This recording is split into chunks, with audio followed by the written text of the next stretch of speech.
So we've been thinking about these variables, x measured in meters, u and t being time variables measured in seconds and minutes, respectively.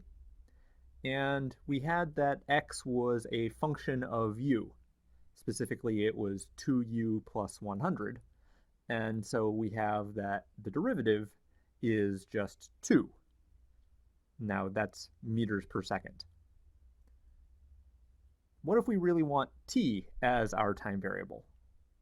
Well, we discovered that u can just be written as 60 times t, and this 60 represents 60 seconds per minute. So it's a conversion factor just between minutes and seconds.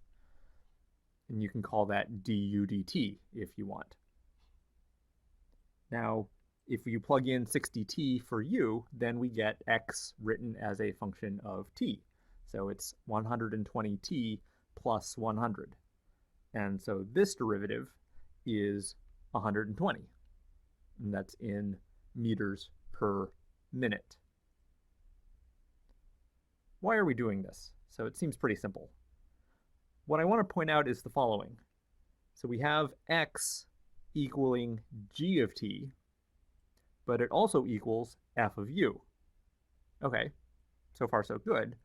But note g prime of t, we said that that was 120, and f prime of u was 2. So those aren't the same number. What's going on? Well, it's not so hard to explain using Leibniz notation. So g prime is dx dt, whereas f prime is dx du. And we know that dx dt and dx du aren't measuring the same things. So we've switched our input variable from t to u, and when you do that, your derivatives have to adjust as well.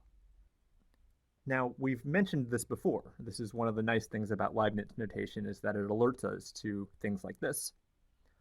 But what we want to do today is identify exactly how we need to adjust our derivatives when we switch our input variable from t to u. So dx dt, we said, was 120 meters per minute. Dx du was 2 meters per second. And the relationship between them is exactly our conversion factor. We can just multiply 2 meters per second by 60 seconds per minute. So we can write dx dt as equal to dx du times the conversion factor, which is du dt. We can think of x depending on t and get this derivative dx dt, or we can think of x as depending on u and get this derivative dx du, and they differ by exactly this conversion factor, which is how fast u changes with respect to t. Now, all of these here were linear functions. X was a linear function of u was a linear function of t. You might ask if this still works when our functions are not linear, when they're curvy. But one great thing about derivatives is that they allow us to do linear approximation. That is, near a point, we can approximate a curvy function using a linear function.